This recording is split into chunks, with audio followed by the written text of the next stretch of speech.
The night air in rural Bavaria was bitter and still. Snow muffled the footsteps on the quiet road as the wind whispered through leafless trees. In the dim light of a single lamp, an old farmhouse sat alone on the empty hill, a candle flickering in its attic window. No living soul had come or gone in days, and no sound stirred in the sleeping farm. March 31st, 1922. In the deep quiet of late March 1922, the Hinterkaifeck farm lay isolated under a leaden sky. 70 kilometers north of Munich, the Gruber family's modest, timbered farmstead rested, surrounded by empty fields and dark woods. Inside lived 6 people: Patriarch Andreas Gruber and his elderly wife, their widowed daughter Victoria, her 2 small children, and the new maid Maria. The farmhouse felt heavy with silence, broken only by the distant calls of the farm animals and the whisper of wind in the rafters. It was supposed to be a peaceful spring, but something in the air was wrong. Strange rumors had swirled around Hinterkaifeck for weeks. The former maid, Crescence Rieger, had abruptly quit 6 months earlier, whispering that she heard footsteps pacing above in the attic at night, and felt like she was being watched. Shepherds from the nearby village remembered lights in the fields long after the family had gone to bed. In March 1922, Andreas himself discovered a folded Munich newspaper by the door that none of the farm's residents had ordered. No one in the area subscribed to a Munich paper. It was as if someone had left it on purpose. Around the same time, Andreas found fresh footprints in the snow leading from the edge of the nearby forest to the barn door. The lock there had been broken and dragged ajar. That same night, the family heard low thumps from the attic ceiling. But when Andreas rushed upstairs with a lantern, he found nothing and nobody.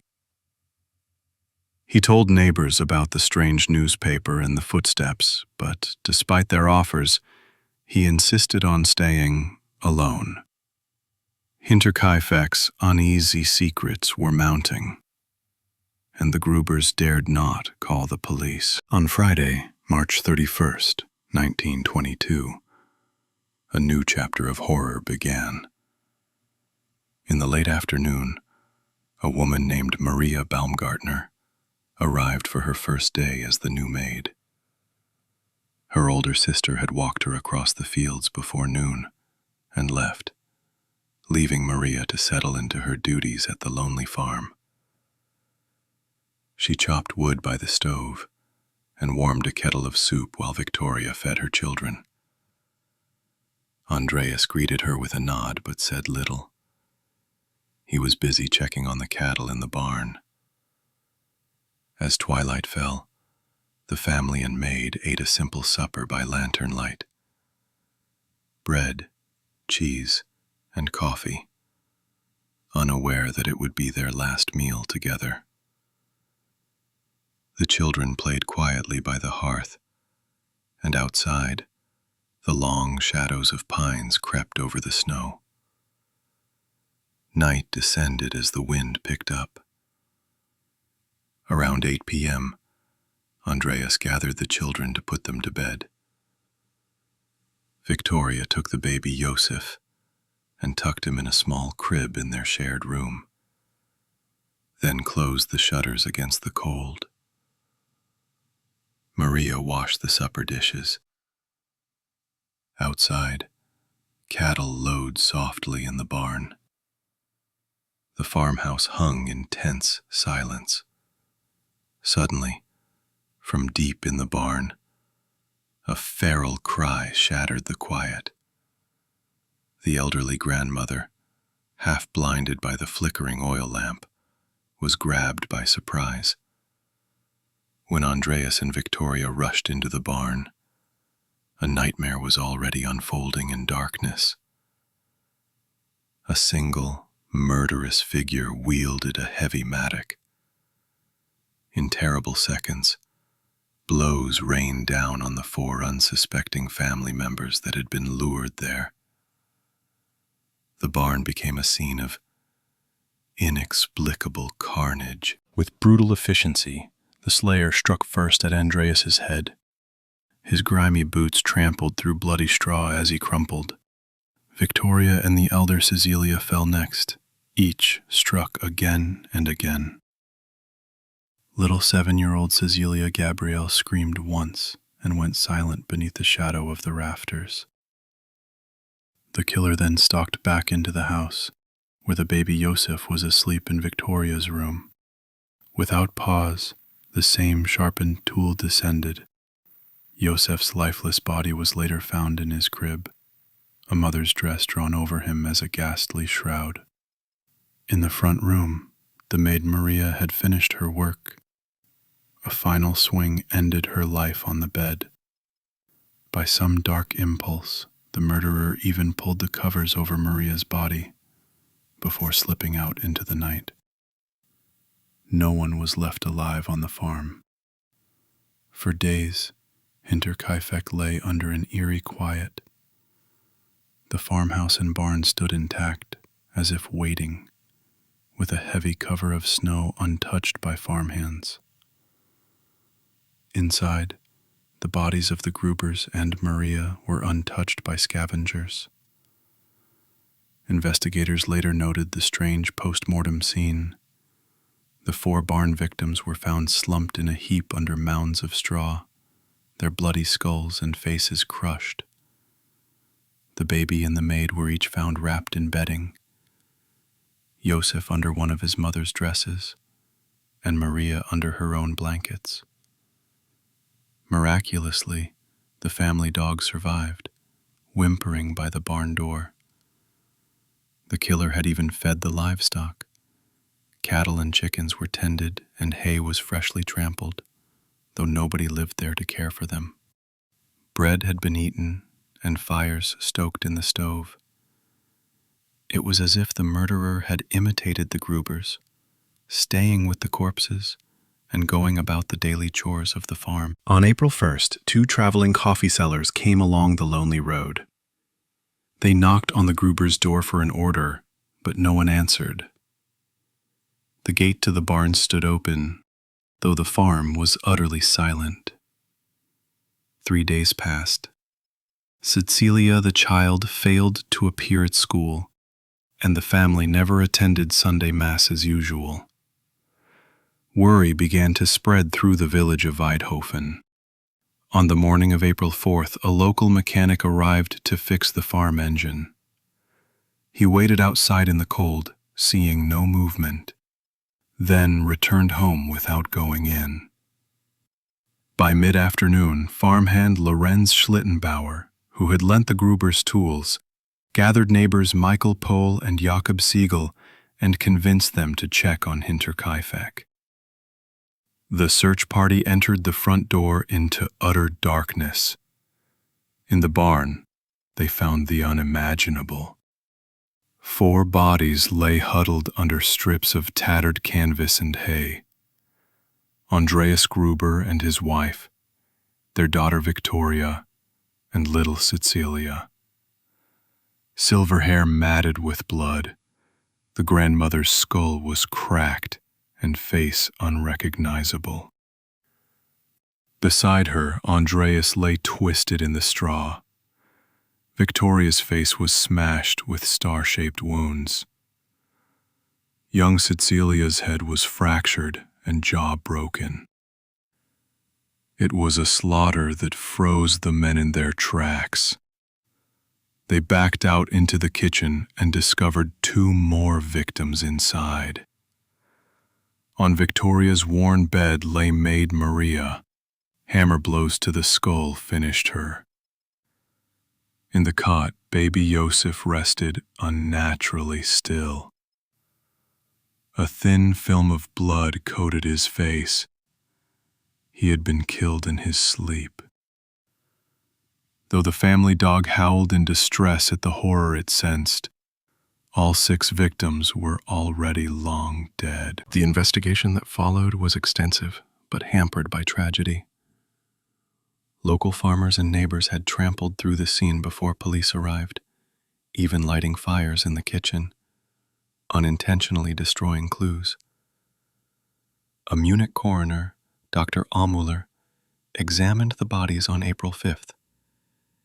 He confirmed that a sharp farm mattock, a heavy pickaxe-like tool, was used as the murder weapon. Each victim's skull was pulverized by blows to the head. Notably, the youngest girl, Kazelia, had clawed at her own hair. She did not die instantly, but lay alive for hours before dying of her wounds. The barn was stained crimson and still covered in straw. Detectives soon noticed one more chilling detail. No money or valuables were missing. In fact, the farmhouse still contained 2 purses full of coins. There was no evidence of robbery. This murder was purely gratuitous. As the clues were scarce, the police were left with only questions. Why had the killer lingered? What motive was there in such savagery? The Grubers had mostly kept to themselves. They were well liked, but introverted. Tension grew as villagers speculated. Who among them could commit such a deed? Search parties combed surrounding woods and farmhouses, but found nothing. The weapon itself was never recovered. With no fingerprints taken and a morgue table of horrendous injuries to analyze, theories ran wild. Some suggested a vagrant or deserter passing through. Others whispered of a jealous suitor. Every lead turned cold. Eventually, after interviewing dozens of people, including neighbors and traveling tradesmen, the Bavarian authorities had to admit defeat.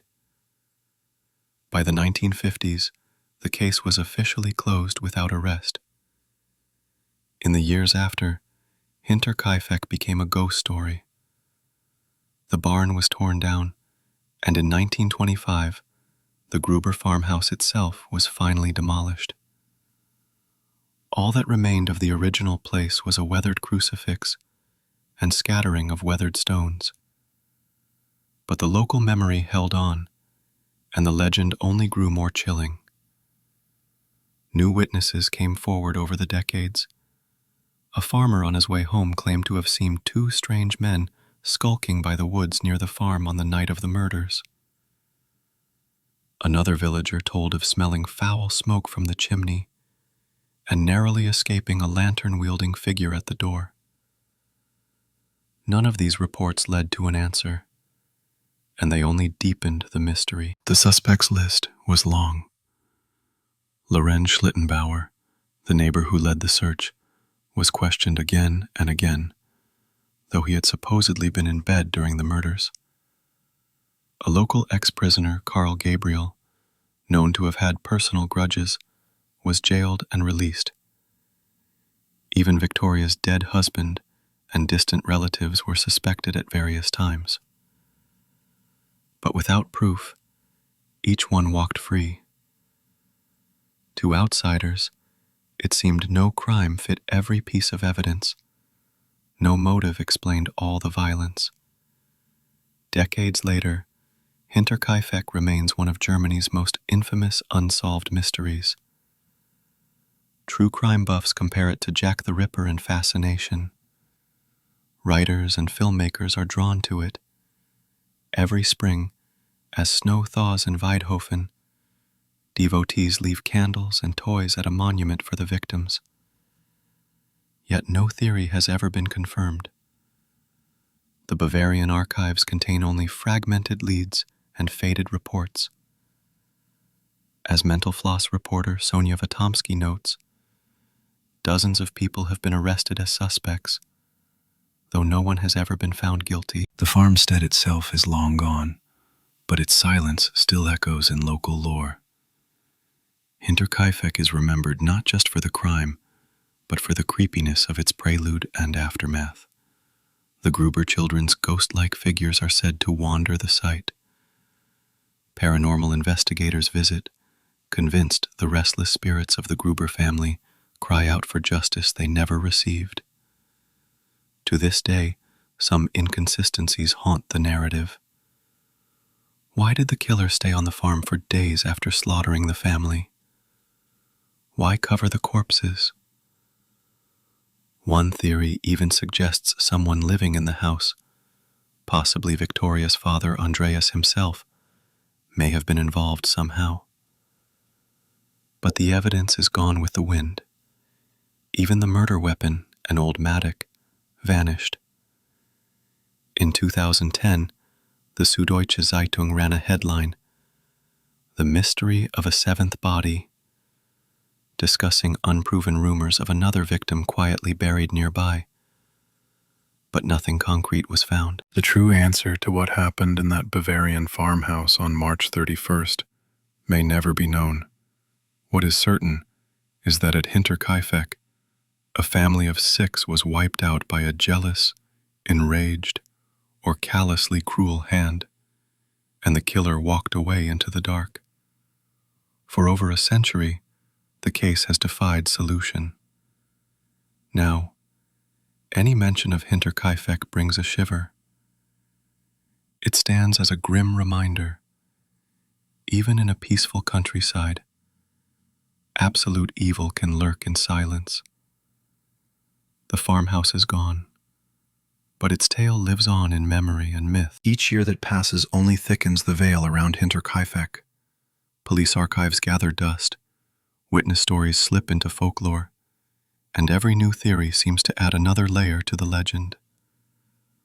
The one thing that remains in focus is the horror itself, brutally, chillingly real.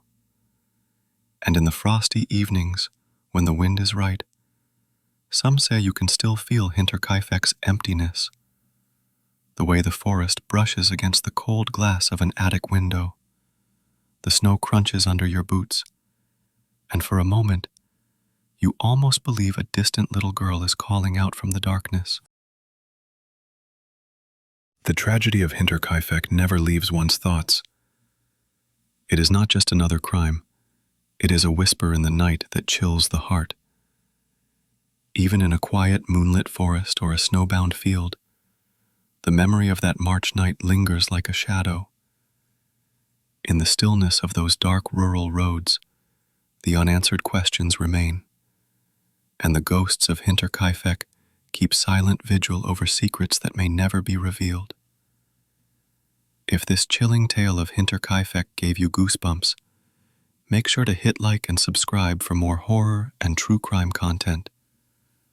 Comment below with your own theories or any stories of eerie mysteries you've heard. We're always looking to hear from fellow horror fans. And remember to stay cautious in the night, because sometimes the most terrifying stories are rooted in reality.